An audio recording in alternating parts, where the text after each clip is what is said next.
Hey everybody, it's Casual Boops coming at you with another video, and today we're going to do Advent Calendar Day 14. We're 14 days in, and it is the STRV S1, the Tier 8 Swedish Premium Tank Destroyer, and it's 15% off once you count it the value of a garage slot. Do I think the tank is good? Yes. Do I think the tank is worth something you should buy? Maybe. I think if you want to try the siege mechanic, the cheese wedge tanks, this is probably the easiest way to try it rather than grinding up 7 tiers. Or if you know you like it, I think this is a really good tank. It's yeah, I'll go into further detail. So first of all, the thing makes really good credits. Good things about it. It has excellent penetration. Standard rounds are 288 standard penetration, and the alpha damage 390, which is a little bit on the low side for tier 8, but like it's fine.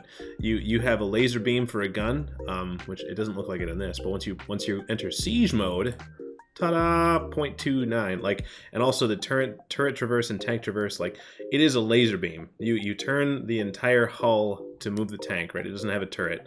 In fact, let me just... Okay, well, first, okay. So it's a laser beam, and it has excellent penetration. So you can definitely put the shots where you want for the most part, and like you don't really need to tap 2 because 288 is excellent. Now, if you do tap 2, you get 330 penetration, which is also excellent. So like the gun is definitely the highlight. It's excellent. But like I said, I think this is a really great moneymaker. The 350 view range is kind of a letdown, but because you're going to be sitting in a bush in this thing, like if you're not, you're doing it wrong. So you can probably throw it on some binoculars. I probably would. I run mine with binoculars, a rammer, and then this is a key, a turbo, because the turbo increases your power to weight ratio, and so your engine power, but also your capped top speed for reverse, forward and backward. And normally that's like, 4 and 3 forward and reverse, which isn't a lot, except that also applies to siege mode. So like normally these things are really, really hard to get moving. You can't really shift positions when you're in siege mode. What Wargaming wants you to do is switch into mobility mode and then scoot around, and let's see if it's going to do it for me. Oh no, it's going to break. Okay, so yeah, once you're in mobility mode, you get pretty good mobility forwards and almost the same mobility backwards. You scoot around the map, you get into a bush, and then you got excellent camouflage, like 28% base. And then with your crew, you basically become invisible until you shoot, right? So you're meant to scoot around in a bush and then press the siege mode button, and then you stay put. So with the turbo, though, I just want to demonstrate, this is a game changer for these tanks. This is just huge. Now you can go 12 and 10, and that doesn't sound like a big difference, but it really, really is. So if you're like interested in trying out the STRV, the tanks, these are kind of weirdos.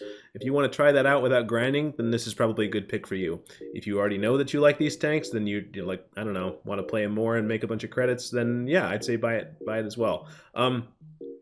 I will say the drawbacks are, it's a little awkward. I find that like it's really, really hard to be aggressive, right? These tanks are designed as a defensive tank. They're the best games I've ever had in these tanks are when my team is losing, but they're losing slowly. So like the enemy comes forward and then you shoot them, and so like you have a lot of time to farm damage, but also like if your team is winning and you have to like move forward to get your gun in the fight, like so you have to be at the front, like it doesn't do very well, right? Or like if your team gets raffle stomped, you really can't carry because this thing, as soon as you get spotted, you get destroyed, annihilated, right? So that's what I was trying to say with the overmatch armor. Yeah, so you can see here, like certain calibers, the tank armor is very thin, right? 30 millimeters, and it's very, very well angled. It's a little cheese wedge. So what that means is, if something has enough armor or enough of a large caliber, let's just say, compare it to like, I don't know, something like a 59 Patton. I think those have a 90 millimeter gun.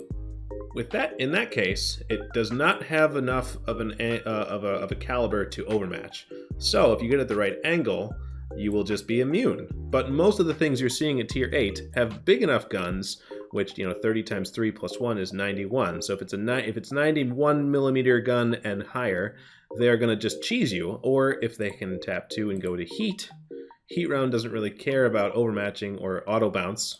Or I should say, yeah, heat rounds don't really care about auto bounce. So then you get cheesed. So basically, the limitations of this tank are the fact that most things, when you get spotted, you will evaporate because most things can pen you. unless people are stupid. That's basically what happens. So you are meant to sit in a bush, and you can't really be aggressive. So I find the playstyle to be very awkward. Like, I like to be at the front, personally. I like to be pushing flanks. So because of that, I don't find myself just playing these over and over and over again. But for somebody that's probably, you know, if you want to, like, I don't know, drink coffee while you play tanks and just sit in a bush, then this is the tank for you.